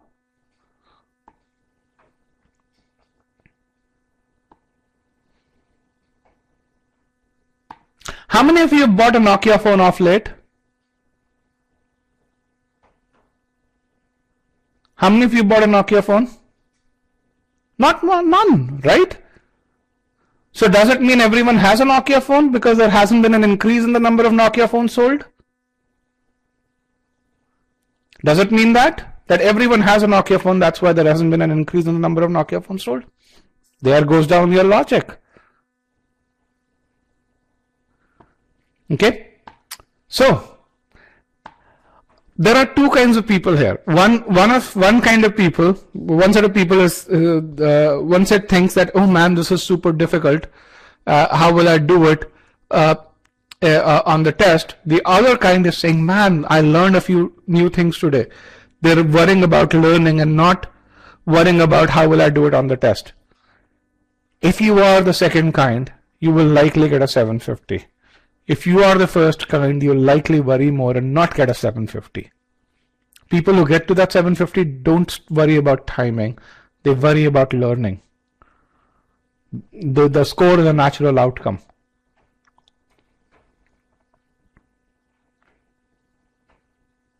Think about it this way. People who've risen to super high posts within the organization, within your organization, okay? They don't worry about, oh, I want to become a CEO, so I'm going to take that decision. They worry about, they do have the ambition, okay? But they're not going to evaluate every action with regards to, am I getting closer? They're going to evaluate every action to, am I doing something for the betterment of the organization? And that's really important. Okay. So stop worrying about, man, this seems too complex. Start worrying about what did I learn and how can I use it? Because most likely you are not going to see this question, but the learnings from this question will apply to 10 other questions, both in critical reasoning and reading comprehension. Okay, so stop worrying and start learning. All right, let's look at choice C, which is also incorrect. Choice C talks about a decrease in stations listening area. All right. Now, what kind of programming is the conclusion concerned about? What kind of programming are we concerned about in the conclusion? RDS programming. Yes, everyone remembers that. We are concerned about RDS programming. Now, if a radio station does not have RDS technology, can it broadcast RDS programming? If a radio does not have RDS technology, no, it cannot, right? So when we talk about a decrease in stations listening area, what kind of programming is it impacting? Is it impacting RDS programming or non-RDS programming?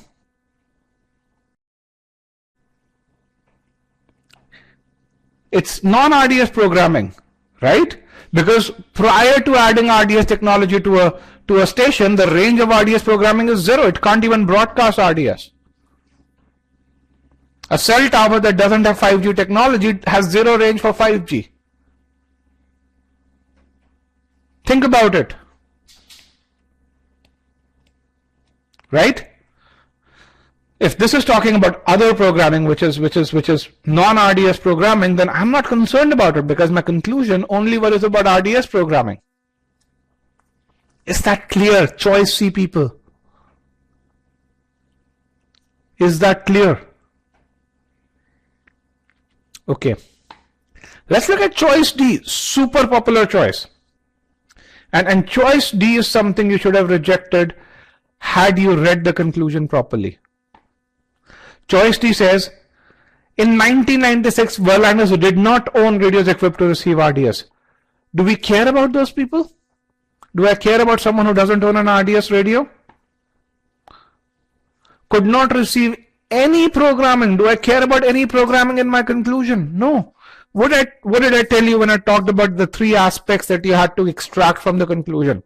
We're talking about Verlanders. We are talking about special programming. We're talking about what happens between 94 and 96. Okay. This choice does not talk about special programming. This choice does not talk about people who have the right kind of radio, which means they can't receive a special programming anyway, as per the facts or the constraints given to us in the argument. Okay. People who chose choice D, D for delta, is that clear why this is absolutely wrong?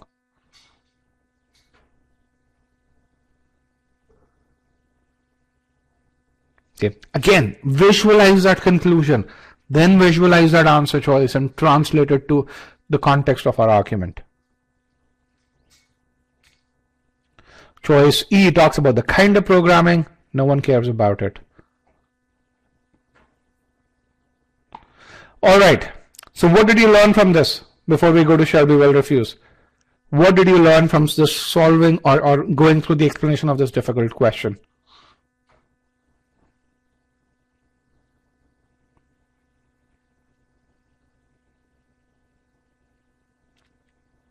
Must read better the answer choices, point out the aspects to consider, good. In the conclusion, that's good. Understand the scope of the conclusion, yes. Simplify answers, good. Understand the aspects, okay, yes, these are the aspects, yes, good. Watch out for words like most, really good. Okay, so what I'm going to do is I'm now going to invite Harsha to solve our next question. And then I'm going to conclude this session after this. So Harsha, over to you for the.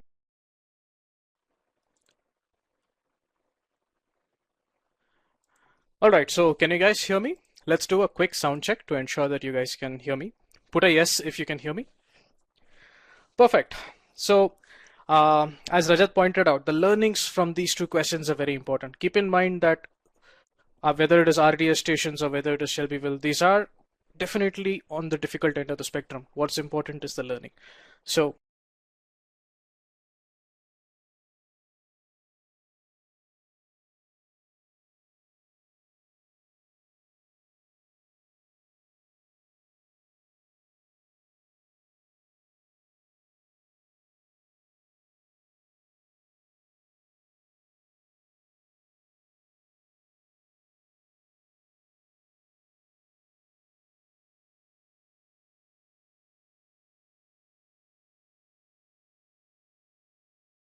Alright guys, sorry about that. I don't know what happened to Harsha's microphone. Let me just, can you guys hear me? You should be able to hear me. I know Harsha probably got disconnected. Alright, so let me just continue. I'll let Harsha come back when he comes back, but let's just continue. But as Harsha was saying, it's a learning that's super important. And And so let's kind of look at this. This question has the language in this question is also super. It's very nice. Okay, so let's visualize this. This entire argument we're going to visualize, and we want to go. And again, because I want you to learn visualization, I want you to take it to that next level. Okay, Harsha, let me know if you're back and if you're ready to take this on. I can release the microphone.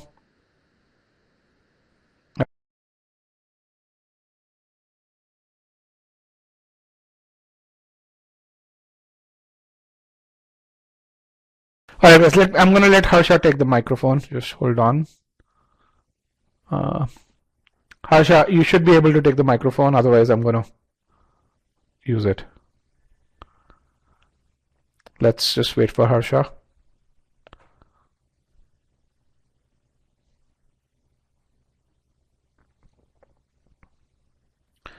Okay, let me see what he's saying. Apologies, guys. Okay, yeah, his internet is not working, so I'm gonna start with this. Okay, can you guys hear me clearly? Can you see the screen? Can you hear me clearly? Yes, good, perfect. So what's going on over here? Let's start with this argument. What are we trying to achieve? What are we trying to achieve here?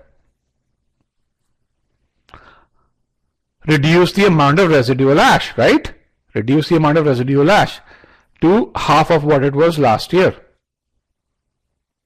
right? Reduce the ash to 50%. I like that. So what did we do last year? Last year we collected a bunch of refuse over here, garbage, and we incinerated, which is burned everything. Okay. Now I couldn't find a good icon for a truck, but I could find a very good icon for a trash can. So let's assume that one trash can is equivalent to one truck. So how many trucks did we send last year for incineration? How many trucks did we send last year? 10 trucks. Okay. Now this year, what are we going to do? We're going to recycle something, and how many trucks are we going to send this year? 5. Just about 5 trucks. Okay. Now here is a question that for you. If instead of the same amount of garbage that we collected last year, if we collected 10 times as much garbage, if I collected 10x as much garbage, if this amount was 10 times as high as what it was last year, then how many trucks do you think we'll send for incineration if I collected 10 times as much garbage?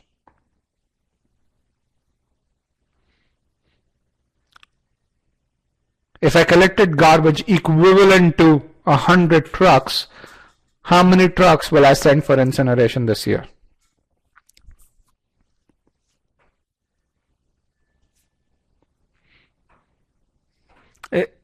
If I collect 10 times as much garbage, how many trucks will I send for incineration this year? Last year I collected 10 trucks worth of garbage. This year I collected 100 trucks worth of garbage. How many trucks will I send for incineration this year? 3, 2, and 1. Let me end the poll. Let me broadcast the result. Only one person got this right.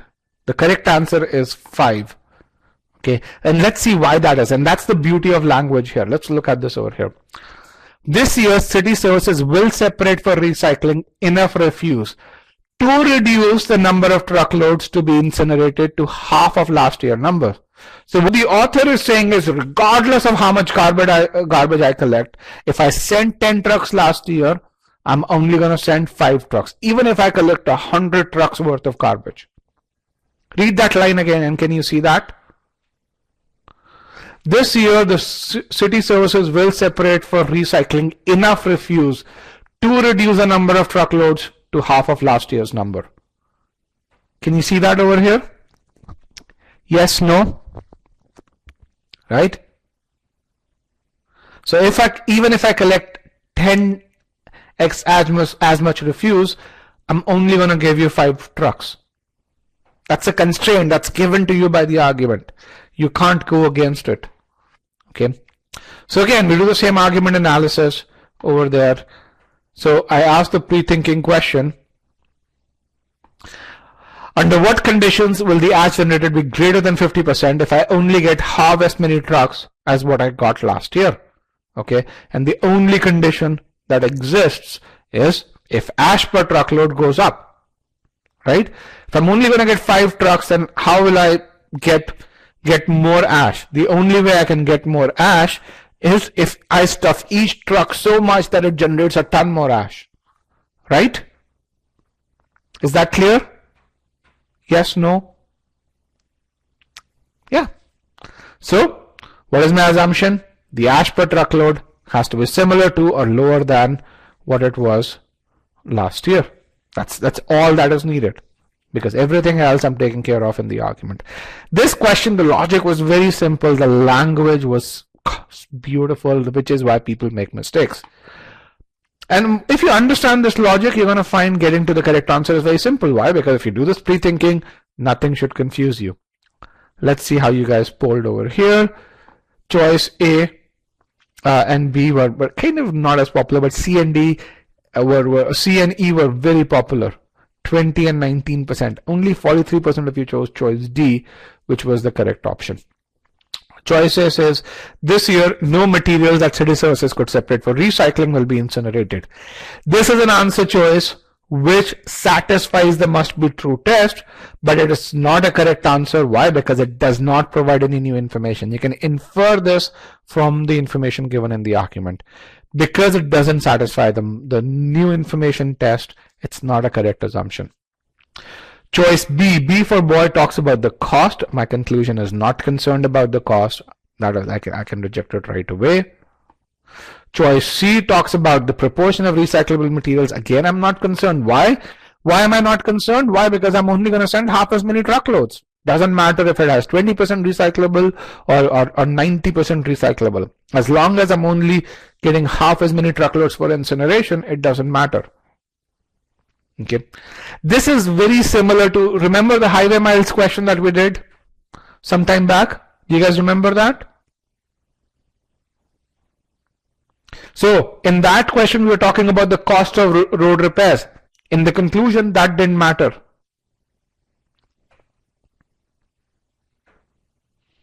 Okay, this is very similar to that. I'm going to talk about choice A, don't worry about it. Actually, let me just talk about choice A right here. I think I have the argument in the notes pane. Shelbyville is over here. Here is the argument. In order to reduce the amount of residual ash, the city has revamped its collection program. Okay, this is a fact. This year, city services will separate for enough recycling in order to reduce the number of truckloads to half of last year numbers.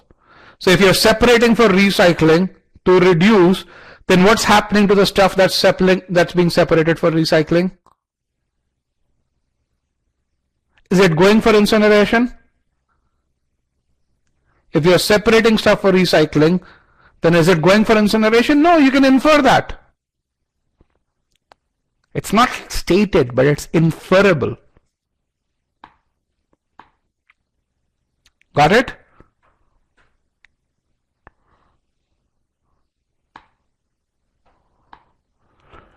Okay.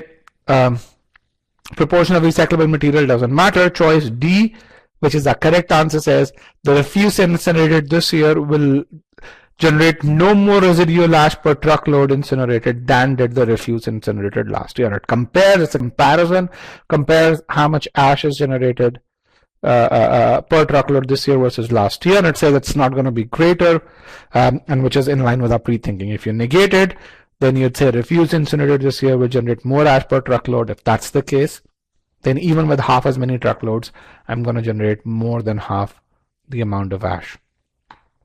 Okay.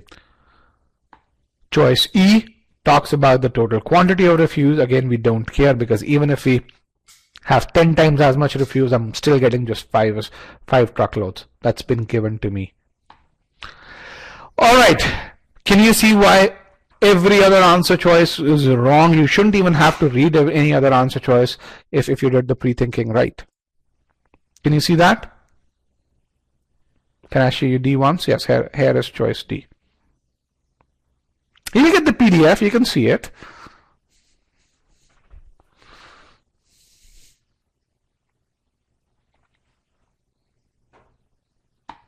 Okay, let's move forward. So let's kind of revisit our learning. What have we learned from this question? What did we learn from this question?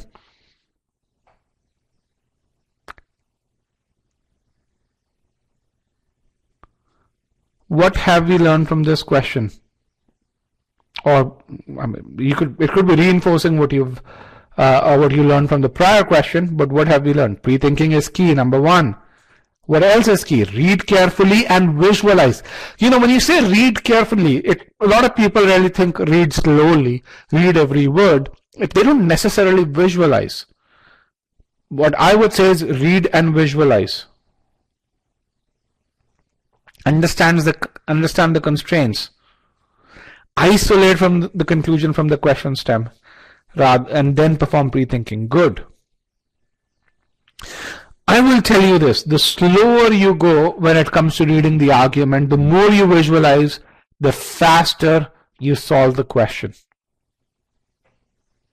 Okay, and when I say slow, it doesn't mean that your mind is not agile. A lot of people think slow means I can kind of rest my brain. No, your brain has to be in full throttle, but you have to read slowly.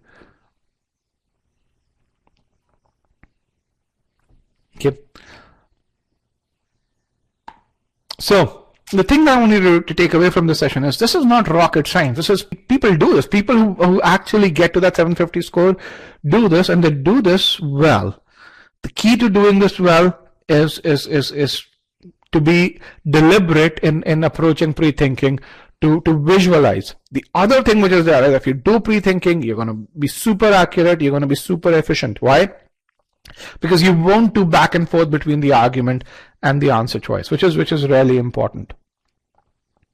Okay, so what are some of the next steps? If you are a free trial student, go to Introduction to Assumption, go through Pre-thinking Logical Gap.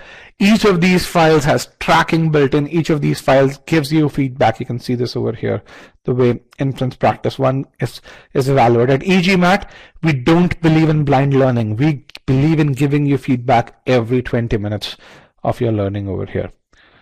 If you are a paid student, this is your assumption module.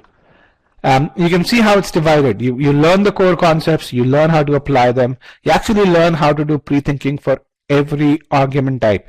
You see simple logical gap, you see where two entities are compared, you see where different segments are compared, you see where entities and segments happen together, which is comparison, and then you have those quant-based arguments. And we teach you how to do pre-thinking against each one of them.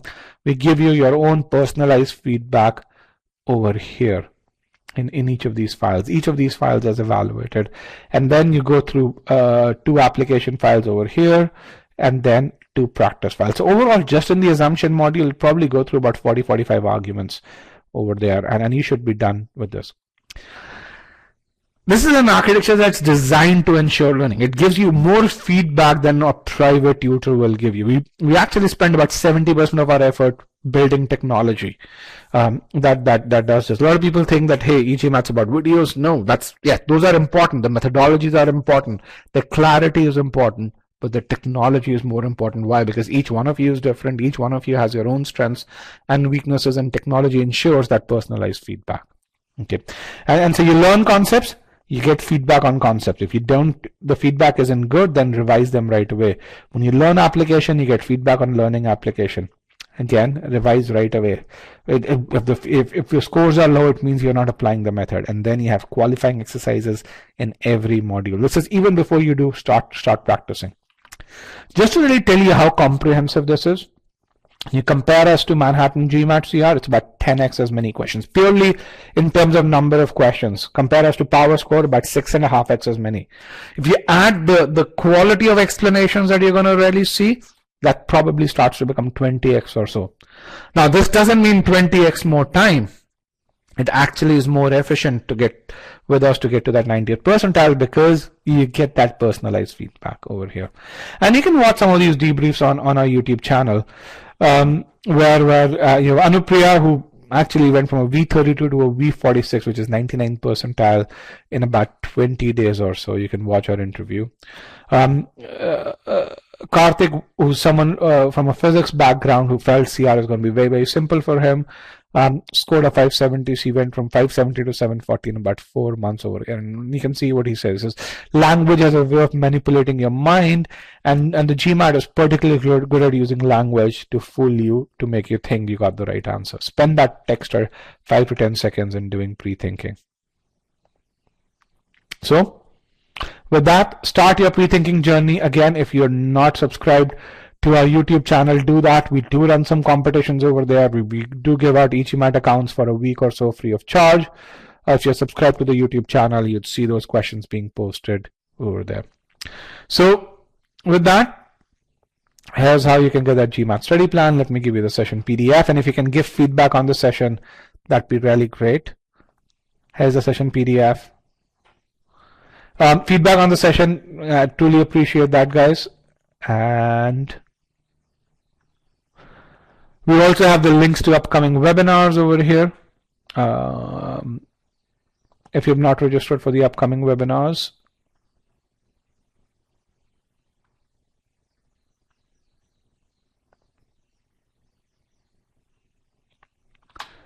okay, we have the Stanford MSX versus MBA. Again, if you're looking for this, if you're looking to go to a top school, either one of these webinars will give you a different perspective, people who've done it, and then it'll tell you how that they cross all the chasms, whether it's preparing for the GMAT, whether it's doing their application, whether it's navigating through the journey while doing their MBA.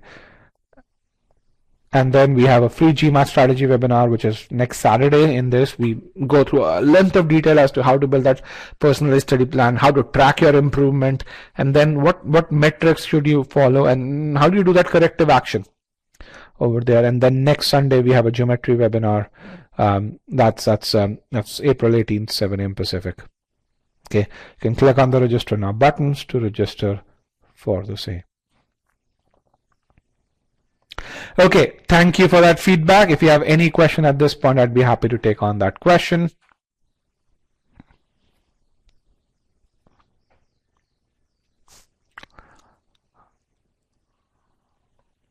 Again, go take a look at that free trial, register on or subscribe to the YouTube channel, or connect with me on LinkedIn to stay updated and to participate in competitions.